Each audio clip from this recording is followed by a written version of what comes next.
Hello everyone, I'm Gemma Beall and welcome to Attaining the Second Cognition.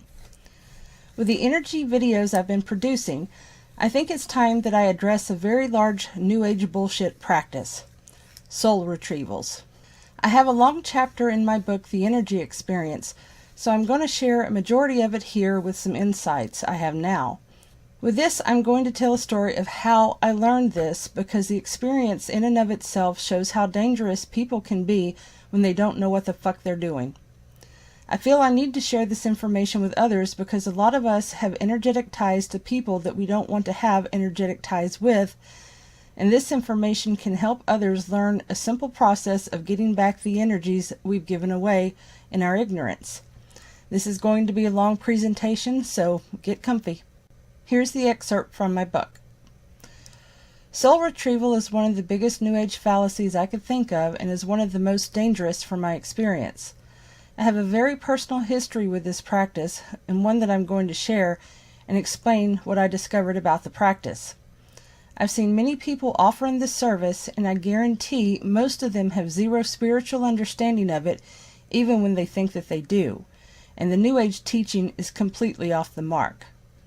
I've had practitioners of this dangerous practice argue with me about what they're doing, yet not one of them can see energy nor discern the fallacy in the teaching. This incarnation of mine has been riddled with instances of spiritual connections with other people since I was a small child. I remember meeting strangers all the time and feeling this deep spiritual connection with them as if I knew them. I found myself encountering people in this life either through friendships, romantic relationships, romantic attachments, or relationships from work that I felt these spiritual connections with. These connections were mostly negative in nature. There are some that are positive in nature, and I cherish those from a spiritual standpoint, but it is the negative connections that drove me crazy when I was operating in ego in first cognition mode. Soulmate is a huge buzzword in the New Age arena, as is twin flames, a different kind of soulmate, according to the New Age material. I will be completely honest that every time I hear the phrase twin flames, not only do I roll my eyes, I cringe. There are ancient texts that talk about twin flames, and that tells me that either the ancients were leaving breadcrumbs for us lowly humans to chase our tails in a circle, or they didn't know anything about energy or spirit, at all for that matter. My intuition says it's the former. I'm not saying that I have full understanding of soulmates, but from my experience, my explanation makes more sense than the ancient text or the New Age fluff. Although I had felt the soulmate connections to other people throughout this lifetime, there was one person that I especially felt a connection to. This person I hated instantly, though I was completely drawn to him and attracted to him, and scared of him. We knew each other 2 years before our relationship turned into something intimate. Long story short, we ended up in this 6.5-year back and forth dramatic relationship, and each time was more intense than the last, and they all made me act crazy. This person was not spiritual, though he fully knew I had a psychic connection to him. He had his own traits and could and did psychically torment me all the time. At first, he tried to make me believe it was all in my head, but eventually he admitted to it because he thought it was the cool connection. He was a real misogynist. If I were in a 5-mile radius of him, I could literally feel him. It was during one of the breaks with this person that I embraced my psychopath to understand my traits. It was because of my connection to this person that my only obvious choices were to embrace my psychopath and my traits and learn to control them, or go completely insane because I didn't understand them. During my Wicca phase, I performed many magic spells to try to block this connection. At some point, I came to the erroneous conclusion that this person was not only my soulmate, he was my twin flame. I read everything I could in the New Age to try to understand this connection, and more importantly, how to sever it. Most of what I read in the New Age described soulmates as having an energetic cord that connects us to those souls that we have shared another lifetime or many lifetimes with, and that it is through these cords that we feel connections to that person. The New Age and ancient text describes twin flames as one soul split in half and sent out into the universe to find one another. Although the idea of searching through unfathomable universes to find the rest of yourself is romantic, it is highly unrealistic, if not downright cruel, don't you think? One of the spells I came across in my Wicca studies was a spell to cut the cord. What perplexed me about this was I could see energy, I could feel this person, but I never saw any such cord. I looked high and low and could not see any cord. In some text, it tells you to visualize this cord. I did that, performed the magic spell, but nothing changed. Nothing. One day, I was talking to one of my Wicca friends that I had become close to and was telling her about my situation. She had begun her initiation under a high priestess in one of the Wicca traditions. From this point moving forward, I will refer to the high priestess as HP. One day, we went over to HP's house to help her do some yard work, and my friend was telling HP about my situation. I let her know what I had tried, and she told me that I needed to have a soul retrieval performed. At that point, I did not know what a soul retrieval was. HP explained to me that in our many incarnations, we give pieces of our souls, or soikas, to other people that we make emotional connections to, and it doesn't matter if the connections are positive or negative, we still give these particles away. We carry these pieces as a part of our spirit throughout our many incarnations. When we make the decision that we are done with a person and any karmic debt is paid, then we need to get our pieces back. This is the only way to sever the connection. HP agreed that there isn't a cord to sever, but it is about retrieving the parts of your soika from that person. I do agree with her assessment on this part. She told me that she would meditate on whether she could help me or not and get back to me. About a week later, she told my friend she could help and set the appointment for the retrieval. My friend watched as HP and I lay on the floor side by side holding hands.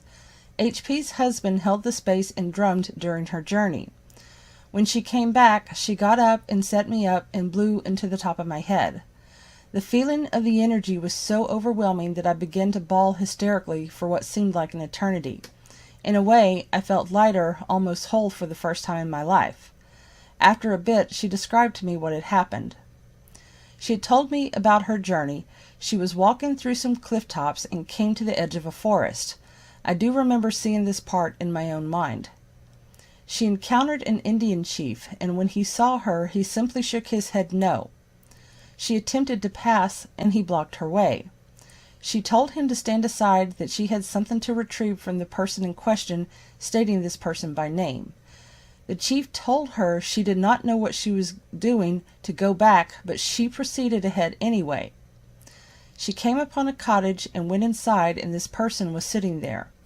She told him who she was and what she was there to get from him. Without an argument, he handed her a necklace with a sun pendant, a red stone shaped in the shape of a heart, and a scarf. She took the items and left. When she returned, she blew what he gave her into me. What really solidified this experience as legitimate for me was that I had a necklace with a sun pendant that had been a gift from my best friend's aunt years before. This pendant had disappeared at least 6 months prior to this incident. The last place I'd put it was in the desk drawer in my room. A few days after the retrieval, I opened the drawer looking for a pen, and my pendant was in the drawer. It took a few days for the feeling of black doom and darkness to set in, but it did set in. I contacted my friend and told her what I was feeling, and she said her HP was having a similar feeling too, and that she was not well. My friend said that she would give HP a few days and we would contact her again. A week later, I was in a horrible way, both spiritually and emotionally. I was beginning to get angry because at that point I knew what she had brought back to me was not mine. My friend finally told me a few days later that HP would not help me. She refused to talk to me, and HP even dropped my friend as an initiate. This incident really sent me into a serious bout of cognitive dissonance.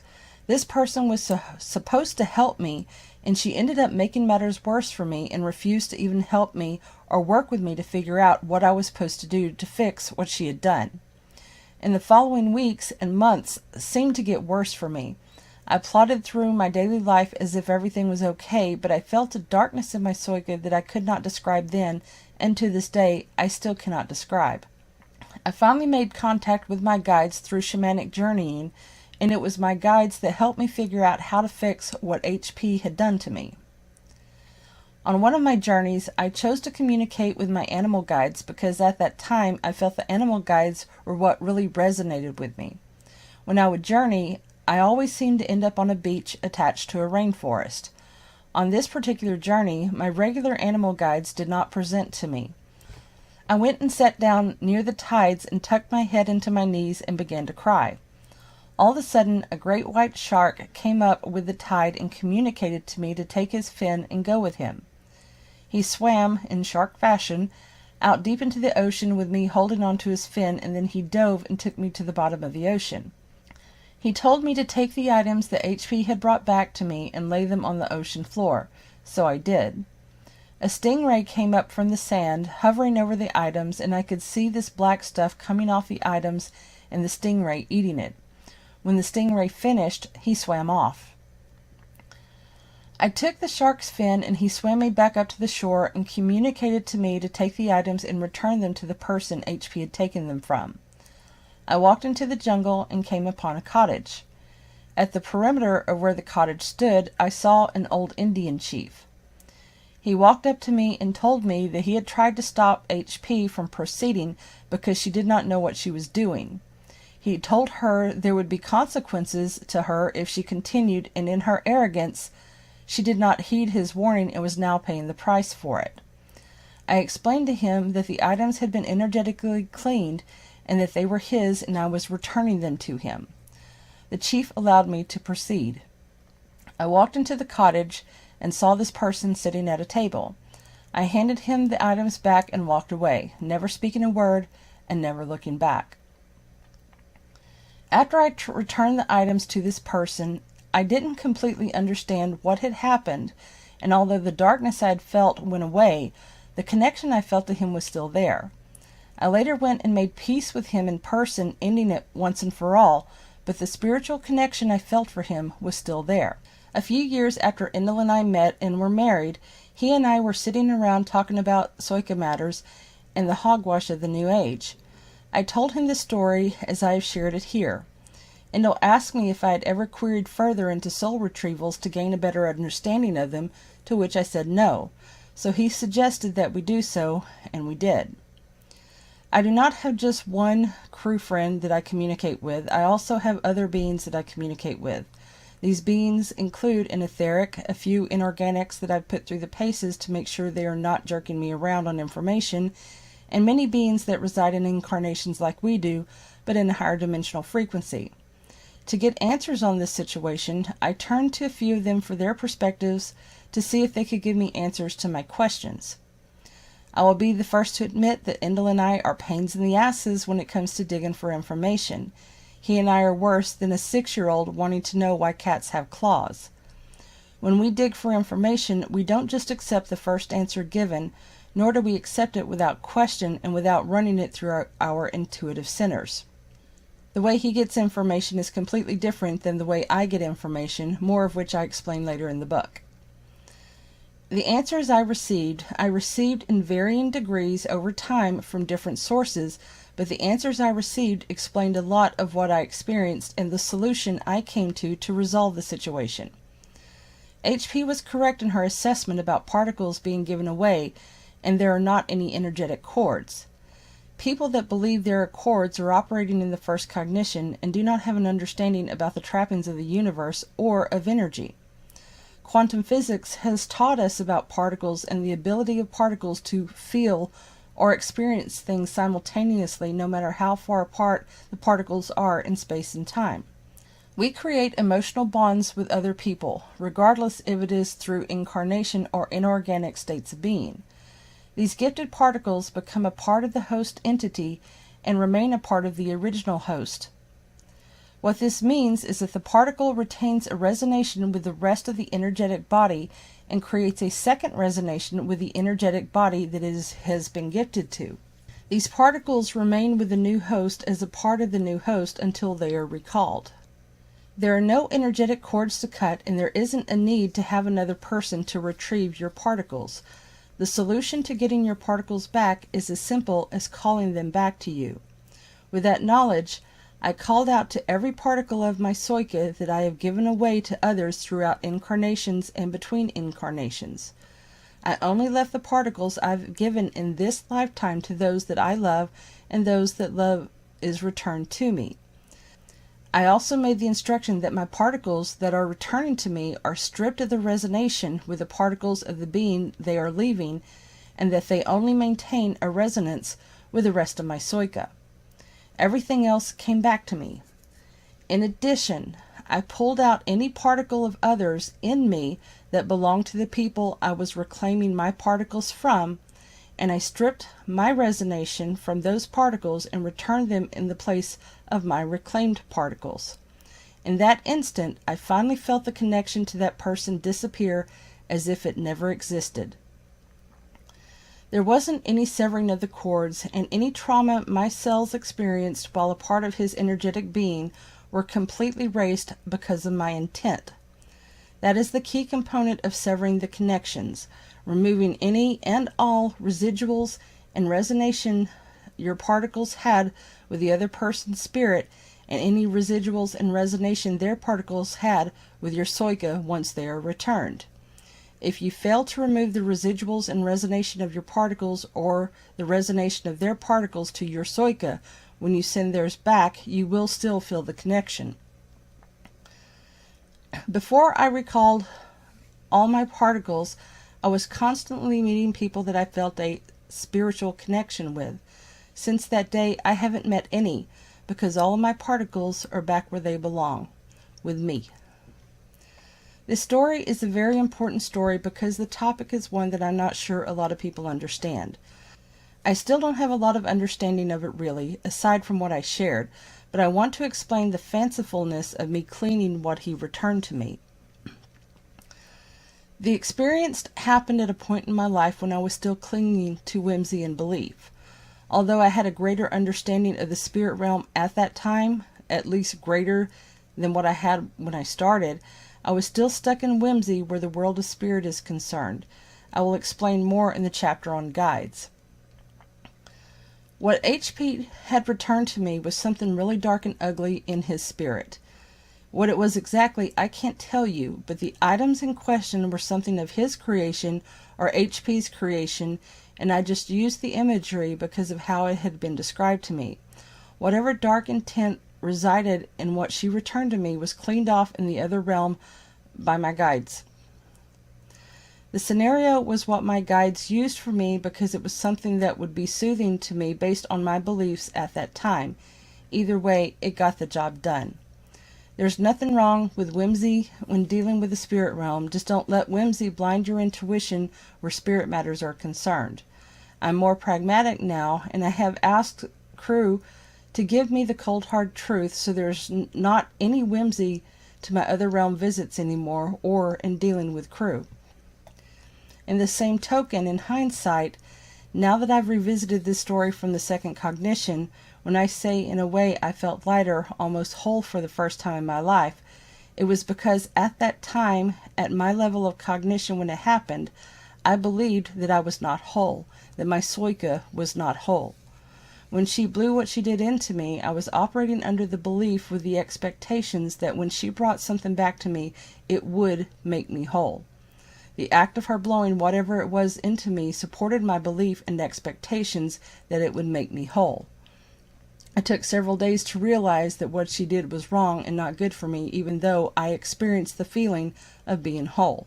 This was pretty much as written in my book.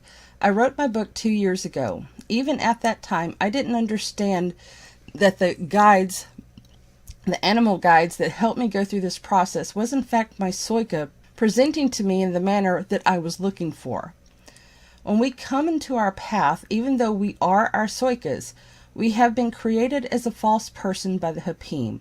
We have to learn to start operating as Soika, so in the interim of our destruction process, there are times our Soikas have to present thoughts, ideas, and experiences to us in a manner that we will accept. My filters are what interpreted it as guides rather than my Soika. I want to thank everyone for listening and considering this information. If you have any questions, please feel free to use the comments in a constructive manner. I'm Gemma Beall. Until next time, stay the course and don't give up on yourself.